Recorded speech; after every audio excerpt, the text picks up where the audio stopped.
So could you introduce yourself? My name is Blas Falconer, and I live in Los Angeles. I teach in the low residency MFA program at Murray State University and at the University of Southern California, and I'm a poet. Great, good to have you here, Blas Falconer. So can you tell us about some of your earliest memories of the impact of literature in your life? Sure. I think one of the most influential people in my life was my grandmother, who's from Puerto Rico.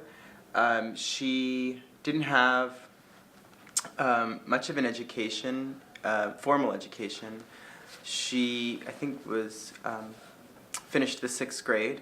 She spent most of her life working in a restaurant, but she read a lot. Mm-hmm. And I would often talk to her about the books that she was reading. She would read poems to me, and she would explain to me the devices within the poems and how they were working to make the point that the poet wanted to make. And that stuck with me for a very long time, and I think that that probably started my interest in poetry. How old were you around that time? I was pretty young.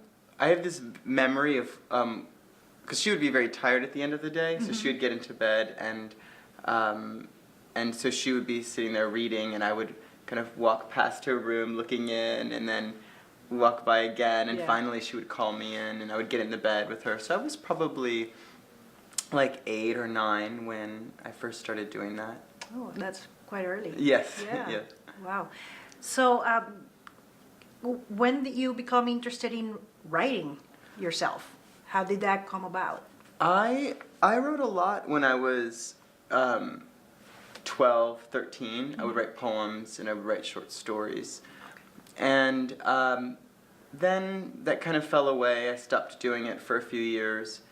And in college, I got back to it. I went back to it. I started taking lit courses. I took a contemporary poetry class, and I just wanted to be a part of that poetry community. And so I started writing. Actually, what happened was I was a gymnast, and I went from probably writing to dedicating a lot of my time to gymnastics.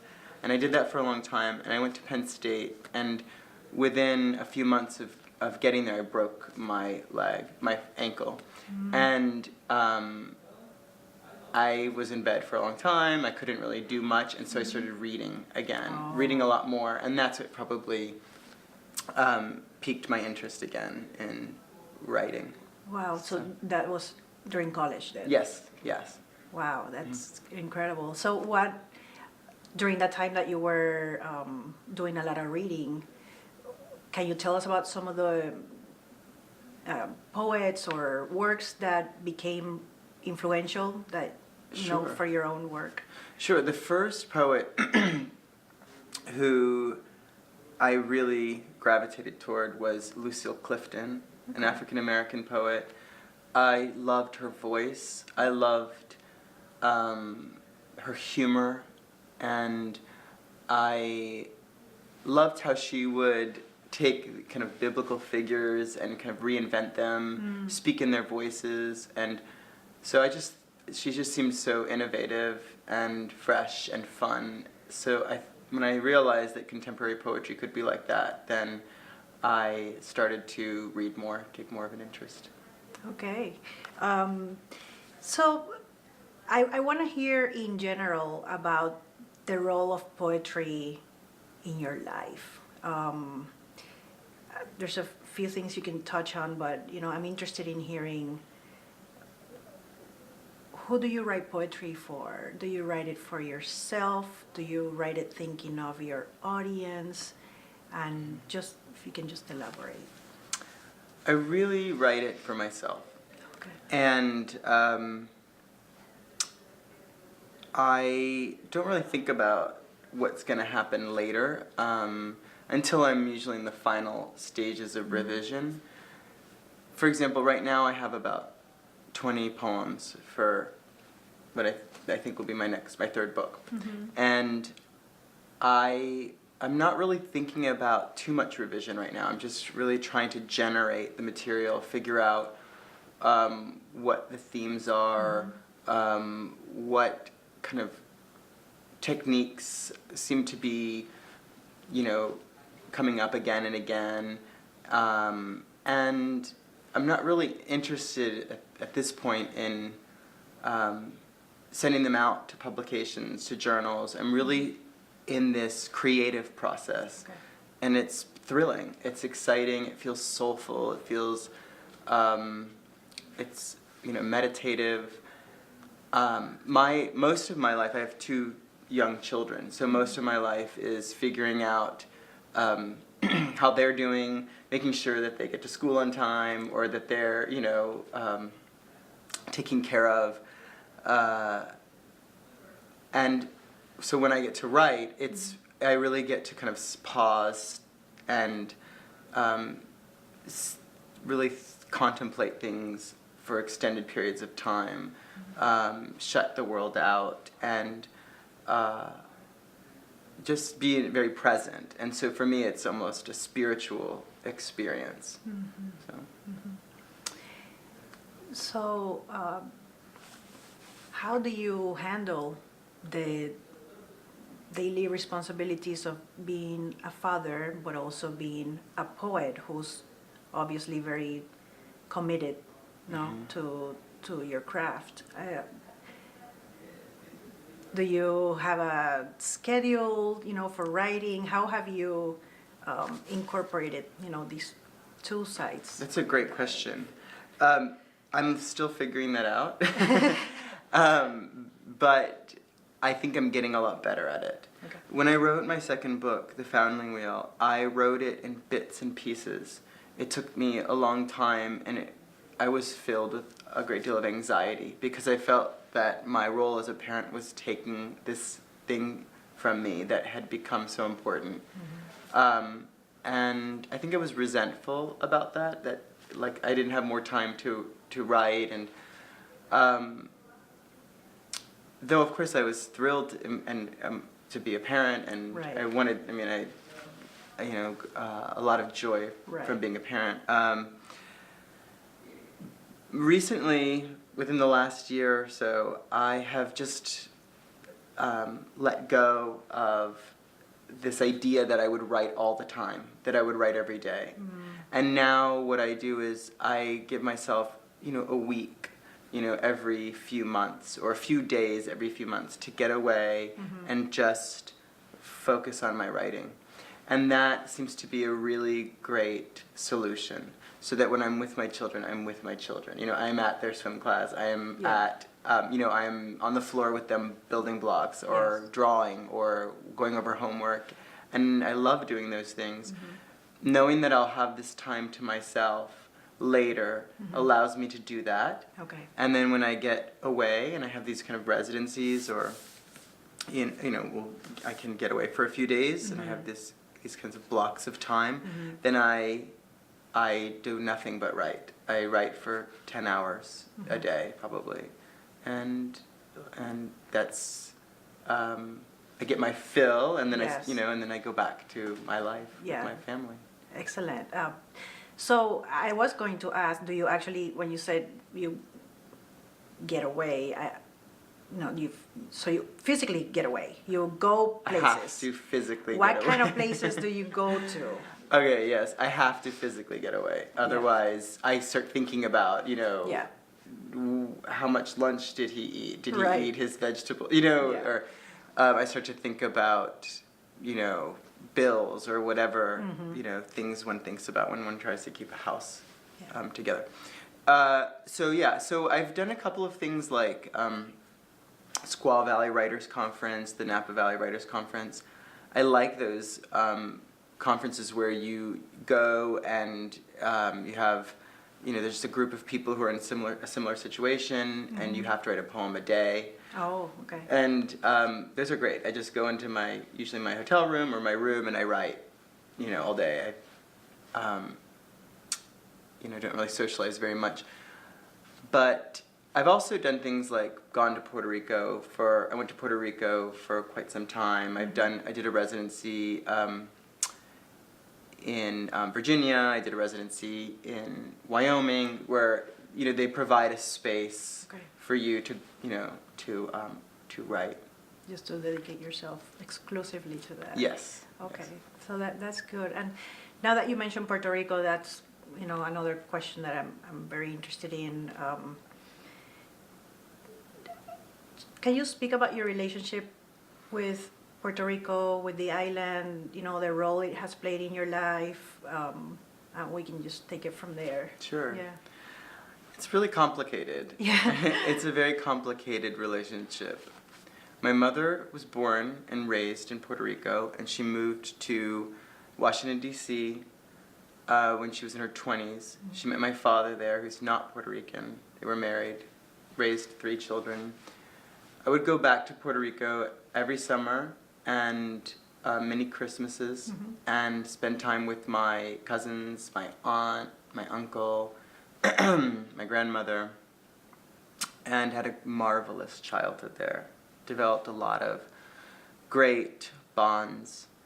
As I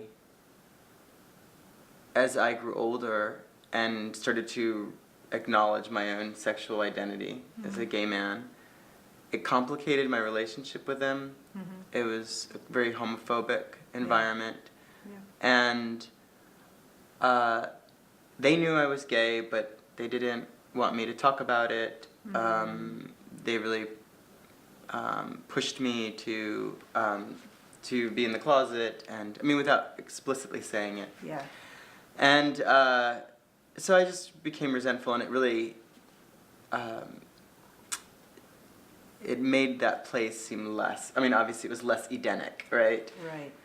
So I thought as we all grew older, it would get better, but it hasn't really, unfortunately. And I have cousins my own age who have said horrible things and done things that have made it seem as though it would not be even a safe place for me to go. So now it does feel like maybe an Eden I've been exiled from. Wow. Right? So not a place Wow. I can go back to. I don't think the place that doesn't exist anymore, Yes. So it existed within that time. Right. And it was very loving and very comforting and magical. And now it feels threatening and oppressive. And so that's kind of in a nutshell Yes, the relationship to this place. Yeah. You just mentioned earlier that you had gone to Puerto Rico for one of those periods to write. How long ago was that? I did that in 2006, and I Okay. didn't see my family. Oh, Yeah. okay. I went because I loved it there, and I did enjoy it quite a bit, but I didn't see... I saw one cousin, Yeah. but the others, I didn't see anybody else. And I have a lot of family there. I have Yeah. many, many... Do you relatives. still feel threatened when you were there, but distanced from your family? Do you still experience those feelings? I was just sad because I was so close physically to them. I knew they were there, Yeah. but that we wouldn't be together or, talk or anything like that. So Okay. yeah. Okay. So And so you're obviously a poet who you claim Puerto Rico as part of your heritage, and so are you? What role, if any, have Puerto Rican authors in the U.S. played, in terms of your development as a poet? well, I've written about this. I didn't immediately turn to. I wanted to turn to Puerto Ricans in the U.S. on the U.S. mainland. I turned to them hoping that, this is when I was much younger, that I would identify with a lot of the work that they were writing. And I did really respect it and admire it, and I was moved by it. But it was very different for me because my experience was so different. I didn't grow up around a large Puerto Rican community. Yeah. And so, my mother was always getting strange looks, people were kind of treated us differently, and it was a good childhood. It wasn't, that rough, but I didn't feel like I was a part of a community is the point I'm trying to make. And a lot of the Puerto Rican poets who I admired on the U.S. mainland were writing to a community or from within a community. And so the experiences were very different. And so I often turned to other poets like Lucille Clifton, sometimes poets from other marginalized communities, and that helped quite a bit. So you found like you had even more in common then with poets who were other minorities in the U.S. Yes, I mean there were Puerto Rican poets who I saw were doing similar things. Rain Arroyo, Judith Ortiz Cofer, they were also they were in a similar situation, I'd say. Yeah. And so I thought, you can write about identity and not write about community necessarily.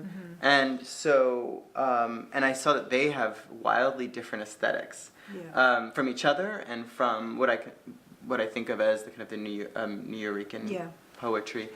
And so I thought, I can just do what I want to do and write about what I want to write about, and it doesn't make me less Latino. Right? Yes. So I thought there's room for all of us to express our own whatever we want to express and in whatever style we want to express it in. So.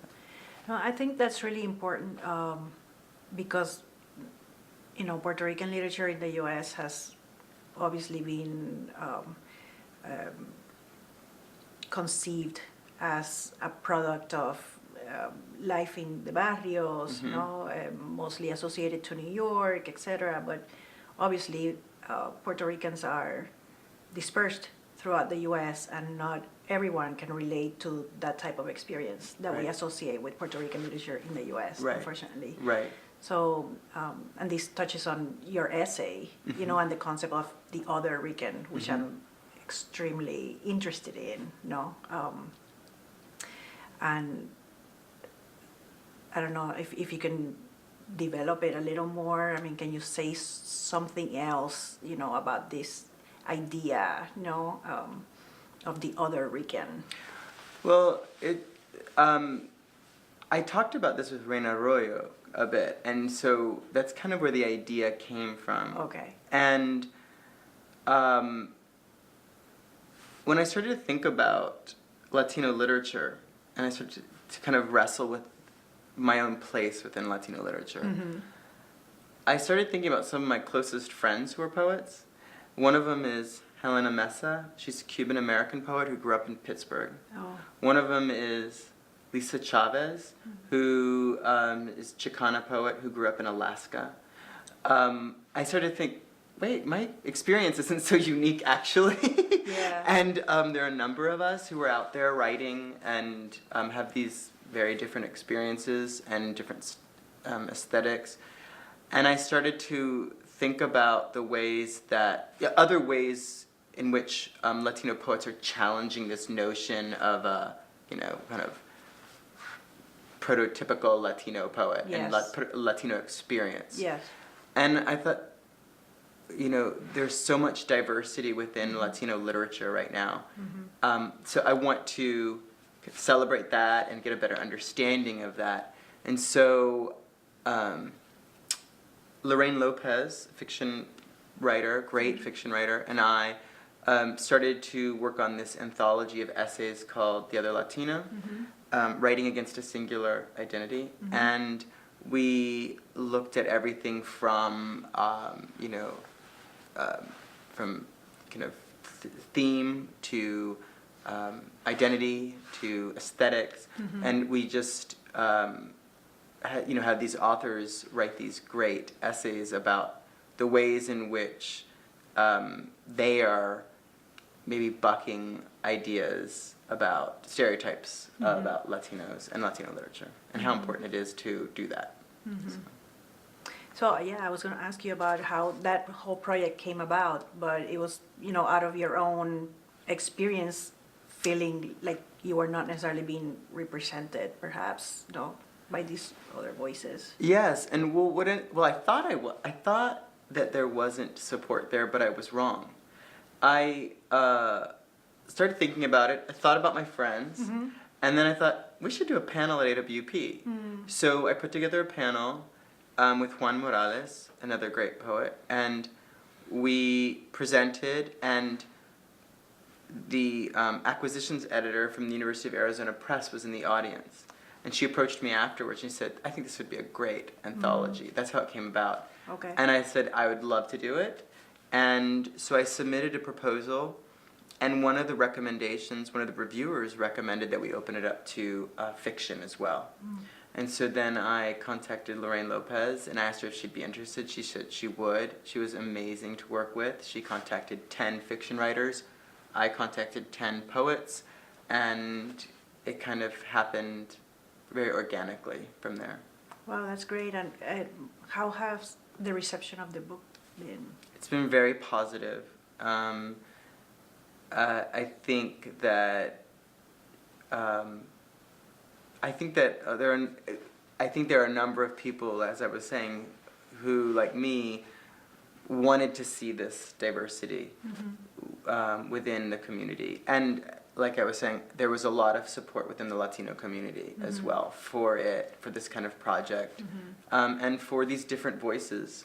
So it's just very important. Yeah. I think very important work, because Latinos are very diverse, and there's certain stereotypes, when it comes to Latinos in general, or literature, the art produced by this community. So I think it's a very, very important contribution. Thank you. Thank you. Yeah.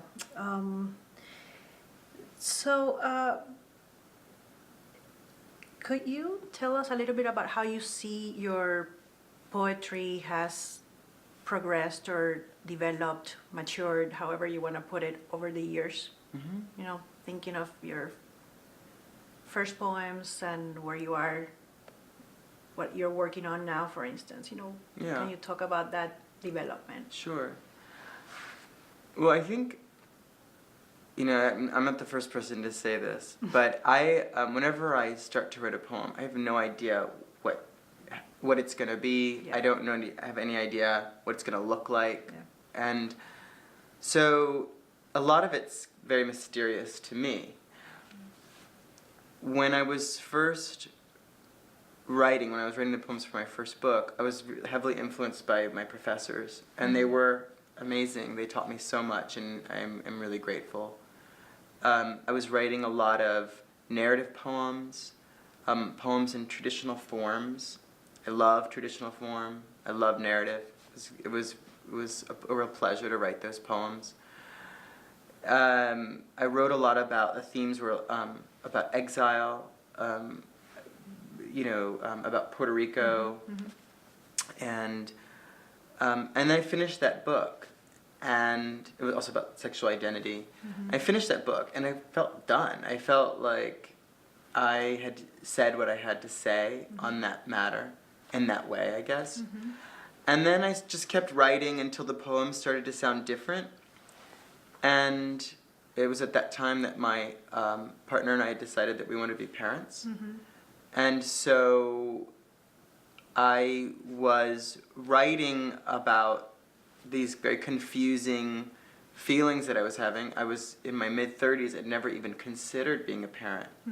And all of a sudden, that's a pretty shocking feeling, right? It was like an annunciation. Yes. It sounds blasphemous to say it, but it was like this realization that this is what I want to do, what I want in my life. And so the poems felt different they were coming from a different place. They were on a different subject matter, and they demanded a different form and style.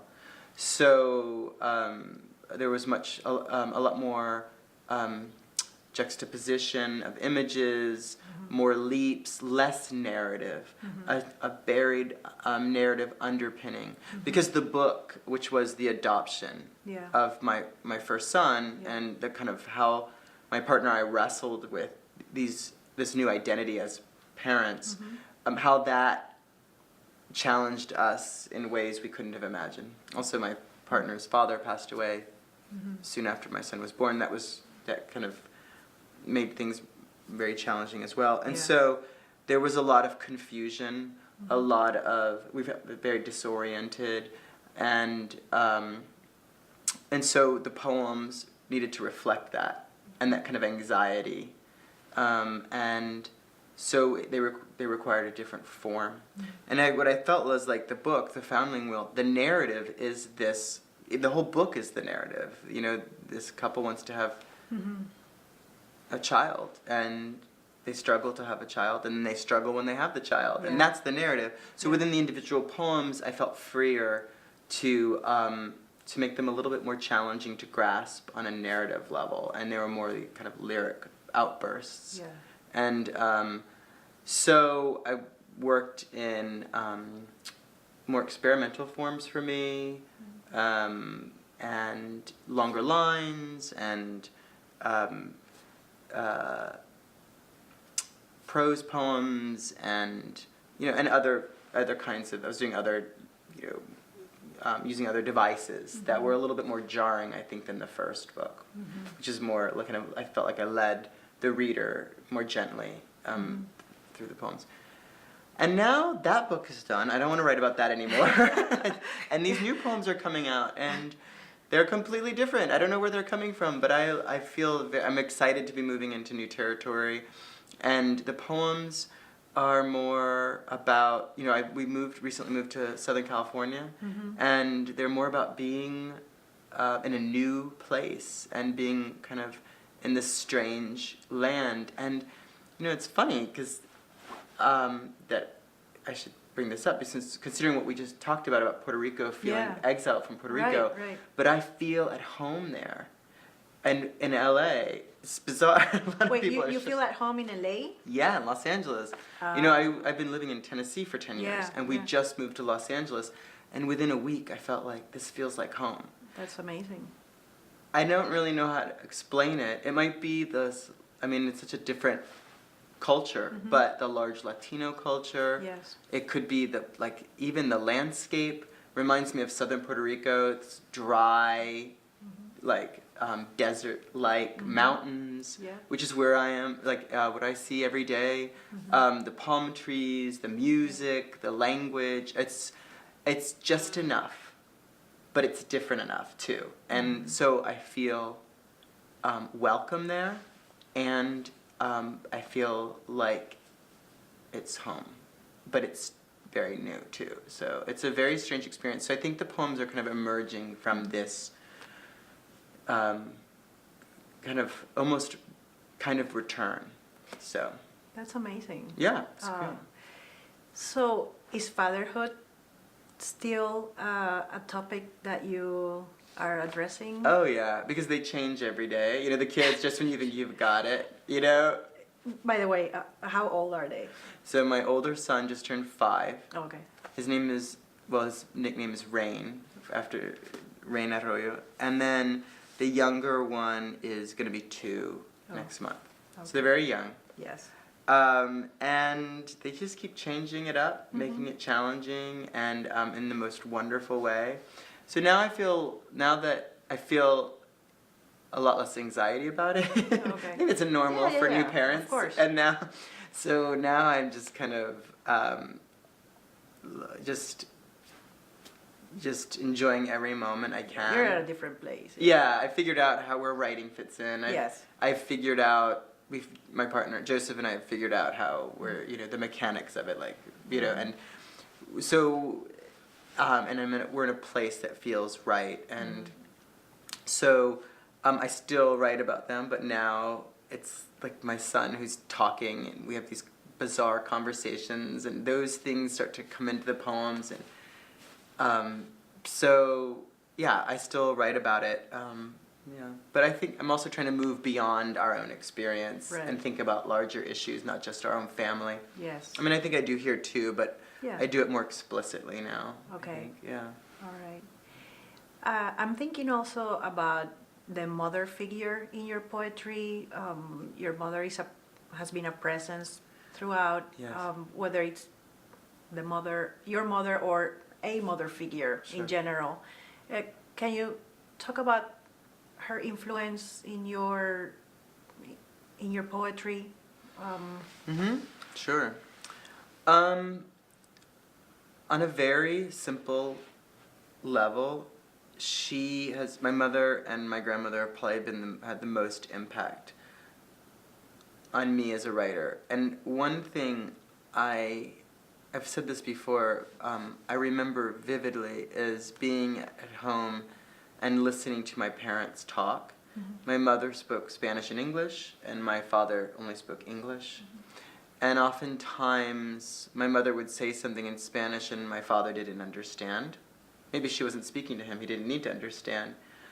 But I would always be kind of aware of that. Like, he was separated, not in part of the conversation. Mm-hmm. But I was also really aware of the music of Spanish and how it was very different from the music of English. And I remember thinking that was very interesting to me. Mm-hmm. And sometimes my father would say, "What'd she say?" You know, kind of like, what was that? And I remember at a very early age realizing that translation was tricky. Mm-hmm. You had to capture the meaning, but also the tone. And even, there might be like a joke or sarcasm or, or a dig, right? There could be like a little dig in there. Mm-hmm.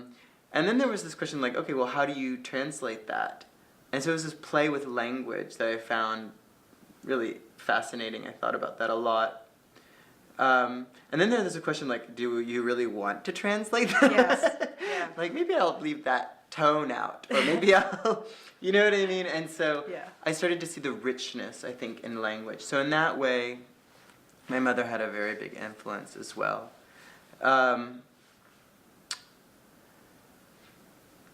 She and I are very, we really, of course, love each other very much. She did a lot for me, and continues to do a lot for me.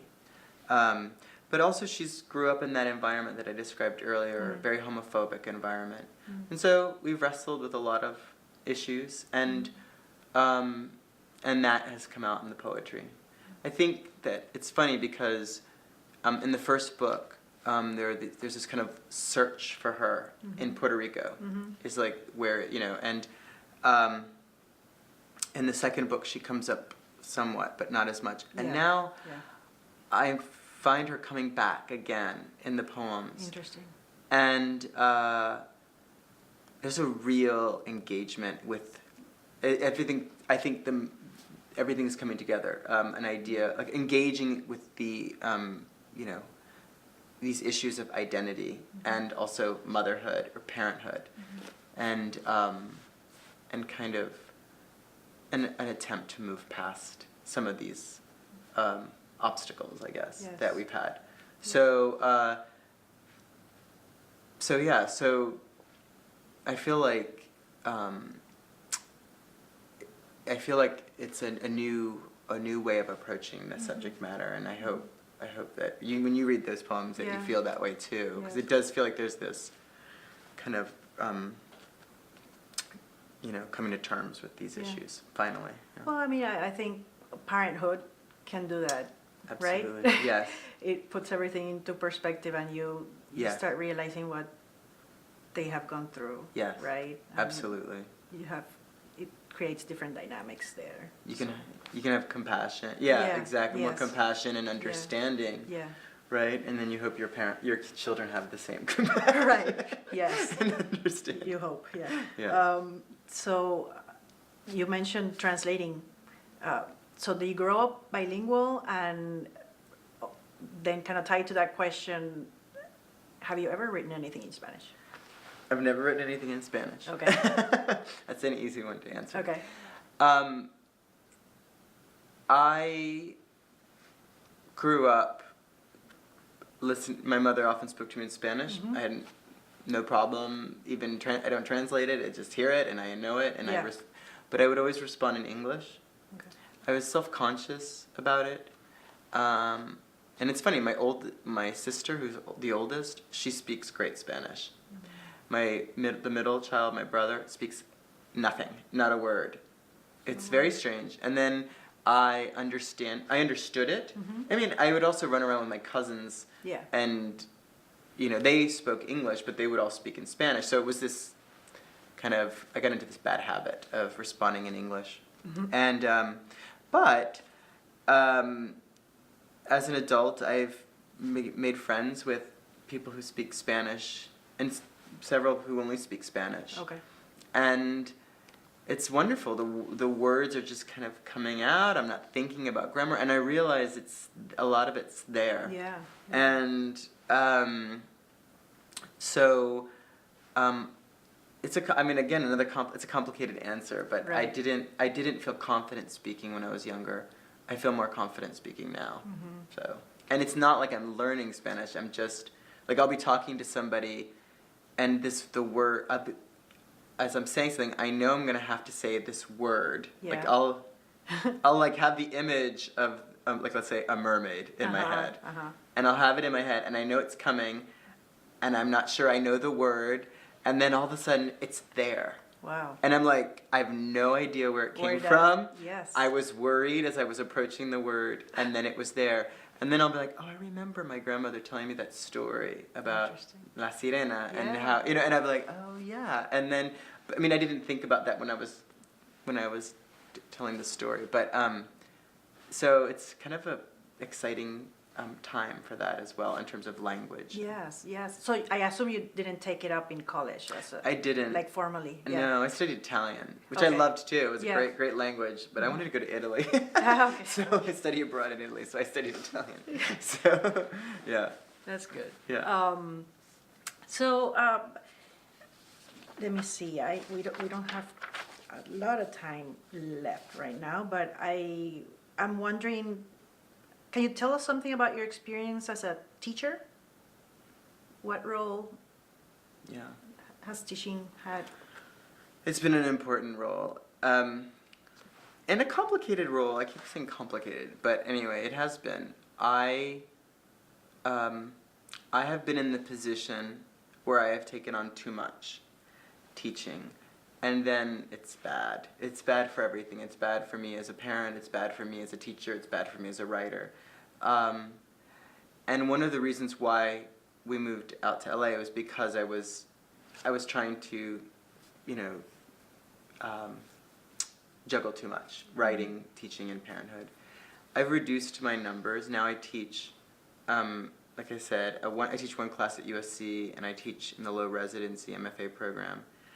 When I was explaining to Joseph the other night, I said, when I talk to my students, I feel like I'm doing exactly what I'm supposed to be doing with my life. Mm-hmm. And he said, well, what do you mean? I said, well, I feel like we're having these great conversations about poetry and how it relates to our own lives and what we aim to do, and we talk about craft for hours, and I just feels like the perfect fit. Mm-hmm. It just feels right. And with that energy, I go to the page, and I write my own work with this kind of deep appreciation for what we're all doing. Yeah. And so I find it very inspiring. I have a great deal of, I'm in a role as a mentor, but I have a great deal of affection for my students. I'm harsh when I need to be hard, like push them when I need to push them. Yeah. But I also feel a great deal of compassion. I see what they're struggling with and see them learning, and I really appreciate them in my life. Mm-hmm. And I couldn't always say that because I was doing too much. Yes. When you have, right now I have the luxury of being able to spend most of my time with my children and then also teach part-time. When I had 150 students, it was difficult, a little bit more challenging to appreciate each student. Right. But now I have a manageable load, and I am teaching the classes I'm supposed to be teaching, and I find it deeply rewarding and and inspiring. So that's great. Yeah. That's great. So maybe one last question. Do you have a favorite poem, one that you're perhaps more proud of than any other, or is that like asking you, do you love one child more than Yeah. Well, the truth is that I do love like some of my poems more than others. Is that what you mean? My own poem? Your own. Yeah, I Yes. do. Of course I do. But then they are kind of like maybe they are kind of like some of those students, like the ones I don't like as much. But then I'll go back and I'll look at them like, oh, that is, you are doing this, and you can appreciate things more when you look back at them. But it changes. It changes all the time, because then you write the new poem and you love that one the most, and then so it's a combination of a poem doing everything you wanted it to do, that miracle that happens, but also it has to do with kind of when you wrote it. Like if you wrote it 10 years ago, then it's kind of like, it did exactly what I wanted it to do 10 years ago. It kind of really kind of articulated what that feeling or that whatever it was I was trying to articulate. But it was 10 years ago. It's kind of you lose your love for it a little bit. It like diminishes a bit, and then but the newer poems that do that become the ones you love. So yeah, there's probably one poem right now that I keep going back to, thinking, what did I do there? What was that? And I want that I'm kind of, it's still with me. It lingers. Yeah, exactly. It did what I wanted it to do. I didn't know I could do that, and okay. Can I ask which poem that is? It's a new poem. It's a new poem. Yeah. Oh, okay. Oh, in this book, one of the most, I'd say Lighter, the poem Lighter, which is the penultimate poem in the book, which is kind of a definition poem. It's a poem that basically is trying to find the right word. It's like, what's the word that I'm looking for to describe this moment? And the poem is just trying to, it finds the word and explains why the word is the right word. And so maybe that one was it, because maybe it's because within the poem you see the speaker working to articulate that feeling. Yeah. Right, you know what I mean? Like, and then using all these devices, definition, metaphor, and so maybe that's why it felt so right. It's like that's what every poem's trying to do. Every poem's trying to put into language something as perfectly as possible. But that poem is trying to do that, but it's also revealing the process of trying to do that, right? So that one I think is one of in this book, the one I probably come back to again and again as in readings. Okay. So thank you so much, Blas Falconer. This was great. Thank you so much. Yeah, my pleasure.